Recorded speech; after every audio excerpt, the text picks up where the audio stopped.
বন্ধুরা, WBCS and PSC coaching চ্যানেলে তোমাদের সকলকে ওয়েলকাম জানাচ্ছি। আজকের আমি তোমাদের জন্য যে upcoming RRB NTPC graduate level পরীক্ষাটা আসছে, সেই পরীক্ষার প্রিভিয়াস ইয়ার হিস্ট্রির একটা সেট নিয়ে এসেছি। অলরেডি আমি কিন্তু এই এনটিপিসির গ্র্যাজুয়েট লেভেল পরীক্ষার দুটো পিওয়াইকিউ হিস্ট্রির সেট আপলোড করে দিয়েছি। যারা এখনও দেখোনি তারা কিন্তু আমার প্লেলিস্টটা চেক করো। ওখানে কিন্তু আরআরবি এনটিপিসির গ্র্যাজুয়েট লেভেলের যে দুটো হিস্ট্রি সেট আমি আপলোড করে দিয়েছি অলরেডি, তোমরা পেয়ে যাবে। এছাড়াও কিন্তু আমি জিওগ্রাফি, স্ট্যাটিক জিকে, জেনারেল সায়েন্সের আরআরবি এনটিপিসির গ্র্যাজুয়েট লেভেলের পিওয়াইকিউ সেট আপলোড করেছি। যারা এখনও দেখোনি দেখে নিও। আর আমার ভিডিওগুলো ভালো লাগলে ভিডিওগুলোকে লাইক করো, পারলে চ্যানেলটাকে সাবস্ক্রাইব করে শেয়ার করো, খারাপ লাগলে অবশ্যই ডিসলাইক করো এবং কমেন্ট কিন্তু অবশ্যই করো বন্ধুরা। আর যারা আমার টেলিগ্রাম চ্যানেলটা এখনও জয়েন করোনি, যদি ফ্রি পিডিএফ পেতে চাও তারা কিন্তু ডেসক্রিপশান বক্সে দেখবে, ইউটিউবের ডেসক্রিপশান বক্সে টেলিগ্রাম চ্যানেলের লিঙ্কটা দেওয়া আছে। এছাড়াও যারা ডেসক্রিপশান বক্সটা খুঁজে পাও না তাদের সুবিধার্থে কিন্তু আমি প্রতিটা ভিডিওর শেষে কমেন্ট বক্সে কিন্তু আমি আমার প্রতিটা যে ভিডিও হয় তার শেষে দেখবে আমি পার্সোনালি কমেন্ট বক্সে একটা লিঙ্ক দিয়ে রাখি টেলিগ্রাম চ্যানেলের। ওই লিঙ্কে ক্লিক করেও কিন্তু তোমরা আমার চ্যানেলে টেলিগ্রাম চ্যানেলটা জয়েন করতে পারো। ওখানে কিন্তু এই ভিডিওগুলোর ফ্রি পিডিএফ আমি আপলোড করে দেবো, তোমরা ওখান থেকে ডাউনলোড করে নিও। তো চলো, আজকের প্রথম প্রশ্ন আজকের ক্লাসের, নিম্নলিখিত কোন স্থানে একটি পাথরের নৃত্যরত পুরুষ মূর্তি নটরাজ আবিষ্কৃত হয়েছিল? খুব গুরুত্বপূর্ণ প্রশ্ন। হরপ্পা, লোথাল, রংপুর, মহেঞ্জোদারো। সঠিক উত্তর হবে হরপ্পা। তোমরা তো হরপ্পা সভ্যতা পড়েছো, হরপ্পা সভ্যতা সম্বন্ধে ওখান থেকে প্রচুর নোট দেওয়া যায়। যদি তোমরা এর থেকে আলাদা ক্লাস চাও আমাকে কমেন্টে জানিও, আমি আলাদা ক্লাস করিয়ে দেবো। এইখানে বেশি করানো সম্ভব নয়, আমি জাস্ট এই উত্তরটাই দিয়ে দিলাম। তোমরা কিন্তু ভালো করে পড়ে নিও, এনটিপিসির জন্য হরপ্পা সভ্যতা কিন্তু খুবই গুরুত্বপূর্ণ। যতটা ইনফরমেশান গ্যাদার করতে পারো তোমরা করে নিও। তাহলে নটরাজ মূর্তিটা কোথায় পাওয়া গেছিলো? হরপ্পাতে পাওয়া গেছিলো, ঠিক আছে। ভারতের প্রত্নতাত্ত্বিক জরিপ বিভাগের প্রথম মহাপরিচালক বা ডিরেক্টর জেনারেল কে ছিলেন? খুব গুরুত্বপূর্ণ একটা প্রশ্ন। Dayanand Sahni, John Marshall, Alexander Cunningham আর মার্টিমার হুইলার, ঠিক আছে। সঠিক উত্তর হচ্ছে যে আমাদের যে প্রত্নতাত্ত্বিক জরিপ বিভাগ তার যে প্রথম ডিরেক্টর বা প্রথম প্রধান, তোমরা সবসময় মনে রাখবে, আমি তো বলেছি বিভিন্ন সংস্থার ক্ষেত্রে ওরা আর কি ওই টার্মগুলো চেঞ্জ করে দেয়। ডিরেক্টর জেনারেল আছে কোথাও, সেক্রেটারি জেনারেল আছে কোথাও, এরকম, কিংবা ধরো প্রেসিডেন্ট, এরকম আর কি। তোমরা এটা মনে রাখবে যে আমাদের যে প্রত্নতাত্ত্বিক জরিপ বিভাগ মানে আর্কিওলজি বিভাগের প্রথম যে ডিরেক্টর জেনারেল ছিলেন তার নাম হচ্ছে আলেকজান্ডার কানিংহাম। তোমরা আলেকজান্ডার কানিংহাম নিয়ে পড়েছো আশা করি, যখন হরপ্পা সভ্যতা পড়েছো আলেকজান্ডার কানিংহাম নিয়ে পড়েছো। তো চলো, খুব গুরুত্বপূর্ণ, প্রথম যে ডিরেক্টর জেনারেল ছিলেন তার নাম হচ্ছে আলেকজান্ডার কানিংহাম। খুব গুরুত্বপূর্ণ একটা প্রশ্ন। রাজা তৃতীয় জর্জ কত সালে মাদ্রাজে সুপ্রিম কোর্ট স্থাপন করেন? অপশানগুলো দেখে নেওয়া যাক। অপশান এক 1800, 1757, 1774, 1757টা দুবার চলে এসছে। রাজা তৃতীয় জর্জ কত সালে মাদ্রাজে সুপ্রিম কোর্ট স্থাপন করে? 1800 সালে, ঠিক আছে। রাজা তৃতীয় জর্জ কত সালে মাদ্রাজে সুপ্রিম কোর্ট স্থাপন করেন? 1800 সালে। এবার সুপ্রিম কোর্ট তোমার দাঁড়ানো প্রথম যেটা কলকাতাতে স্থাপন হয়েছিল 1774-এ। আমাদের ওই আশা করি ওই সম্বন্ধে পড়েছো, তো ওই সম্বন্ধে আমাদের আগের নোটও দেওয়া আছে, চাইলে দেখে নিও। তাহলে মাদ্রাজে কত সালে স্থাপন করেছিল? 1800 সালে। এছাড়াও বোম্বেতেও কিন্তু স্থাপন হয়েছিল এই বছরই, যতদূর আমার মনে পড়ছে, তোমরা চাইলে একটু চেক করে নিও। হিন্দ স্বরাজ গ্রন্থের রচয়িতা কে? হিন্দ স্বরাজ গ্রন্থের রচয়িতা কে? সুভাষচন্দ্র বসু, মহাত্মা গান্ধী, জওহরলাল নেহরু, সরোজিনী নাইডু।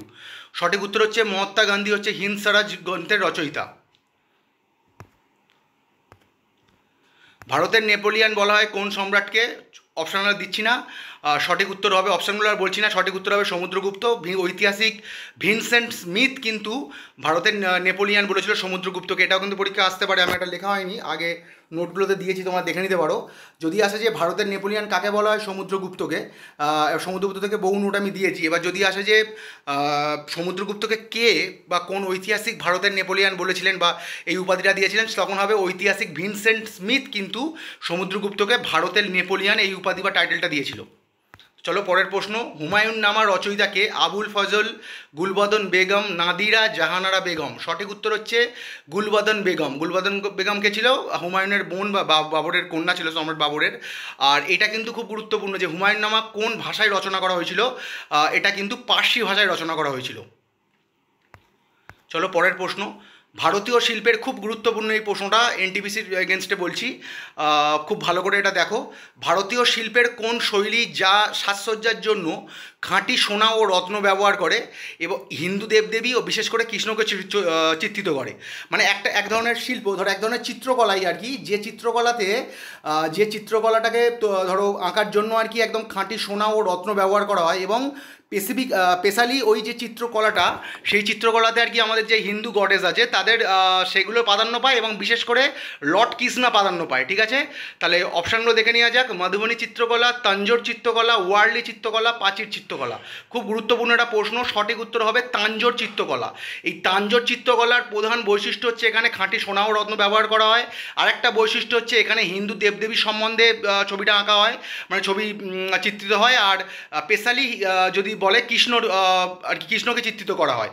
ভালো করে মনে রেখো, এই তিনটে প্রশ্নই কিন্তু আসতে পারে। যদি আসে যে তাঞ্জোর চিত্রকলাতে কোন হিন্দু দেবদেবীর হিন্দু দেবতার চিত্র প্রদর্শিত হয়, তখন চারটে অপশান দিল, হয়তো চারটে হিন্দু ঠাকুরের নাম দিল, তখন সঠিক উত্তর হবে লর্ড কৃষ্ণা।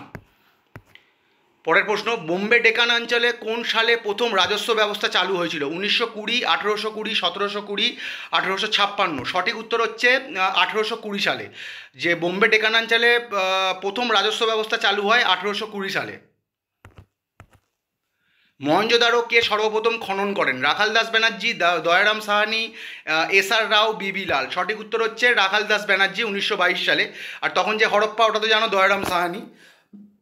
আশা করি জানো। ওখানে আরও মানে এগুলো তো কমন, দেখবে আরও যে রোপার, ওখানে আরও যে কটা আর কি আছে, কালীবঙ্গান, এর যারা খনন করেছে, এগুলো কিন্তু বেশি আসছে পরীক্ষায় এখন। এগুলো কিন্তু খুবই কমন, এগুলো আসার চান্স খুবই কম। আগ্রার লালকেল্লা কোন মুঘল সম্রাট নির্মাণ করেন? অপশানগুলো দেখে নেওয়া যাক। অপশান 1 জাহাঙ্গীর, শাহজাহান, বাহাদুর শাহ, জাফর, আকবর। সঠিক উত্তর হচ্ছে আগ্রার লালকেল্লাটা কিন্তু নির্মাণ করেছিলেন আকবর। ঠিক আছে, আগ্রার লালকেল্লা কিন্তু নির্মাণ করেছে আকবর। চম্পারণ সত্যাগ্রহ কত সালে সংগঠিত হয়? 1917, 18, 1915, 1919। সঠিক উত্তর 1917 সালে, বিহারে যেন এটা সংগঠিত হয়েছিল। এবং মহাত্মা গান্ধীর নেতৃত্ব দেওয়া ফার্স্ট যে আর কি সত্যাগ্রহ, তোমরা জানো, তিন কাটিয়া ব্যবস্থার বিরুদ্ধে প্রতিবাদে। এই যে আগে প্রচুর নোট দিয়েছি, চাইলে তোমরা দেখে নিতে পারো। আলবেরুনি কোন আক্রমণকারীর সাথে ভারতে এসেছিলেন? খুব গুরুত্বপূর্ণ একটা প্রশ্ন। আলেকজান্ডার, মোহাম্মদ ঘোরি, আলাউদ্দিন খলজি, মাহমুদ গজনী। সঠিক উত্তর হবে মাহমুদ গজনীর সঙ্গে কিন্তু আলবেরুনি, ইনি একজন প্রখ্যাত ঐতিহাসিক ছিলেন এবং বিভিন্ন ভাষা সম্বন্ধে কিন্তু এনার জ্ঞান ছিল। এই আলবেরুনি কিন্তু মাহমুদ গজনীর সাথে কিন্তু ভারতবর্ষে এসেছিলেন। ইন্ডিকা গ্রন্থের রচয়িতাকে? Megasthenes, Pluto, Herodotus, Seleucus. সঠিক উত্তর হবে মেগাস্তিনিস। খুবই সোজা প্রশ্ন। কে ফরওয়ার্ড ব্লক পার্টির প্রতিষ্ঠা করেন? বিপিনচন্দ্র পাল, সুভাষচন্দ্র বসু, মহাত্মা গান্ধী, শরৎচন্দ্র বসু। সঠিক উত্তর হবে সুভাষচন্দ্র বসু। 1939 সালে কিন্তু এই ফরওয়ার্ড ব্লক পার্টির প্রতিষ্ঠা করেছিলেন। মানে উনি যখন কংগ্রেস আর কি পরিত্যাগ করলেন, তারপরে কিন্তু এই ফরওয়ার্ড ব্লক পার্টির প্রতিষ্ঠা করেন। ব্রিটিশ ভারতে প্রথম জাতীয়তাবাদী আন্দোলনের সূত্রপাত হয় কোথা থেকে? অপশান 1 বাংলা, মহারাষ্ট্র, তামিলনাড়ু, পাঞ্জাব। সঠিক উত্তর হচ্ছে বাংলা। প্রথম যে জাতীয়তাবাদী আন্দোলনের সূত্রপাত হয়েছিল কিন্তু এই বাংলা থেকেই হয়েছিল, মানে তখন অবিভক্ত বাংলা ছিল। কে চিরস্থায়ী ব্যবস্থার প্রবর্তন করেন? John Shore, lord Cornwallis, lord Dalhousie, Warren Hastings. সঠিক উত্তর হচ্ছে লর্ড কর্নওয়ালিস। 1793 সালে কিন্তু উনি এই পার্মানেন্ট সেটেলমেন্ট বা চিরস্থায়ী ব্যবস্থার ইন্ট্রোডিউস করেছিল বা প্রবর্তন করেছিলেন। কত সালেও এটা আসে? 1793 সালে। কাকে ভারতের সাম্প্রদায়িক নির্বাচনের জনক বলা হয়? Lord Curzon, Lord Hardinge, Lord Minto, Lord Ripon. ঠিক আছে, কাকে ভারতের সাম্প্রদায়িক নির্বাচনের জনক বলা হয়? তাহলে সঠিক উত্তর কী হবে? সঠিক উত্তর হবে লর্ড মিন্টো। 1909 সালে কিন্তু এই সাম্প্রদায়িক নির্বাচনে শুরু করেছে। তোমরা জানো যে বিভিন্ন আমাদের যে কাউন্সিল অ্যাক্টগুলো আছে ইন্ডিয়ার, যেটা 1909 সালের যে ইন্ডিয়ান কাউন্সিল অ্যাক্ট 1909, মানে ইন্ডিয়ান কাউন্সিল অ্যাক্ট 1909 যেটা, সেটা কিন্তু কী নামে পরিচিত? অনেক সময় এটাও পরীক্ষায় আসে যে ধরো বলে দিল যে মর্লে মিন্টো রিফর্মস, মানে আগে এটা বলে দিই, 1909 সালের যে ইন্ডিয়ান কাউন্সিল অ্যাক্ট, ওটা কিন্তু বা ভারত পরিষদীয় আইন, ওটা কিন্তু মর্লে মিন্টো রিফর্ম বা মর্লে মিন্টো শাসন সংস্কার আইন নামে পরিচিত। অনেক সময় আসতে পারে চারটে বিভিন্ন অ্যাক্ট দিয়ে দিল, ধরো 1858 কি 1892, 1909, এখানে ভারত শাসন আইনও দিয়ে দিল 1919 কি। এবার বলে দিল যে কোন একটা বা কোন ভারত শাসন আইনটা মর্লে মিন্টো মিন্টো রিফর্মস নামে পরিচিত। তখন সঠিক উত্তর হবে 1909 সালের যে ইন্ডিয়ান কাউন্সিল অ্যাক্ট, সেটা কিন্তু মরলে মিন্টো রিফর্মস নামে পরিচিত। এবং মিন্টোকে কিন্তু আমাদের যে ভারতের সাম্প্রদায়িক নির্বাচনের জনক বলা হয়। খুব গুরুত্বপূর্ণ একটা প্রশ্ন, মানে উনি আর কি এই কী বলবো মুসলিম সম্প্রদায়ের জন্য পৃথকভাবে সদস্য নির্বাচনের অধিকার দিয়েছিলেন। মানে মুসলিম সম্প্রদায়ের লোকরা ওদের সদস্য নির্বাচনের জন্য মানে নেতা হিসেবে আলাদা আর কি একজনকে নির্বাচন করার অধিকার দিয়েছিলেন। ঠিক আছে, স্বরাজ পার্টির প্রতিষ্ঠা কে করেন? চিত্তরঞ্জন দাস, বালগঙ্গাধর তিলক, জওহরলাল নেহরু, সুভাষচন্দ্র বসু। সঠিক উত্তর হচ্ছে চিত্তরঞ্জন দাস 1923 সালে স্বরাজ পার্টির প্রতিষ্ঠা করেন। এবং চিত্তরঞ্জন দাস ও মতিলাল নেহরু দুজনেই কিন্তু এটা প্রতিষ্ঠা করেছিলেন। যদি দেখো যে চিত্তরঞ্জন দাস অপশানে নেই, মতিলাল নেহরু আছে, তখন সঠিক উত্তর মতিলাল নেহরু দেবে। আর যদি পেয়ার করে থাকে মানে চিত্তরঞ্জন দাস, মতিলাল নেহরু, বালগঙ্গাধর তিলক, লাজপত রায় এরমভাবে থাকলে তাহলে পেয়ারটা দেবে। আর এখানে একটা গুরুত্বপূর্ণ কথা বলে দিচ্ছি, এটা ভাই ঘুরিয়ে আসছে।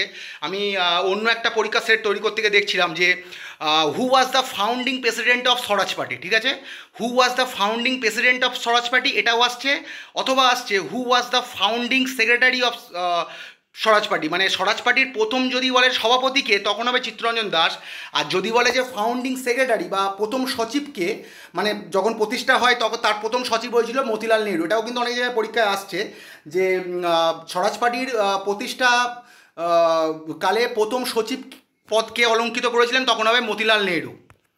চলো পরের প্রশ্ন, মানে ঘুরিয়ে যতটা সম্ভব ওরা চেষ্টা করে তোমাদেরকে ঘুরিয়ে প্রশ্নগুলোকে দেওয়া যায়, তোমরা কনফিউজ হয়ে যাও পরীক্ষা হলে। নিম্নলিখিত কে খান ই খানান উপাধি পান? আকবর, শেরশাহ সুরি, আচ্ছা এটা বলরাম খান হবে না, এটা বৈরাম খাঁ হবে। আর হুমায়ুন, সঠিক উত্তর হবে বৈরাম খাঁ, ওখানে স্পেলিংটা মিস্টেক হয়েছে। বৈরাম খাঁ জানো যে হুমায়ুনের মৃত্যুর পর আকবরের অভিভাবক রূপে যিনি আকবরকে পথ প্রদর্শক হিসেবে কাজ করেছিলেন, আকবর তাকে কিন্তু এই উপাধিটা দিয়েছিলেন, খান ই খানান, বৈরাম খাঁকে।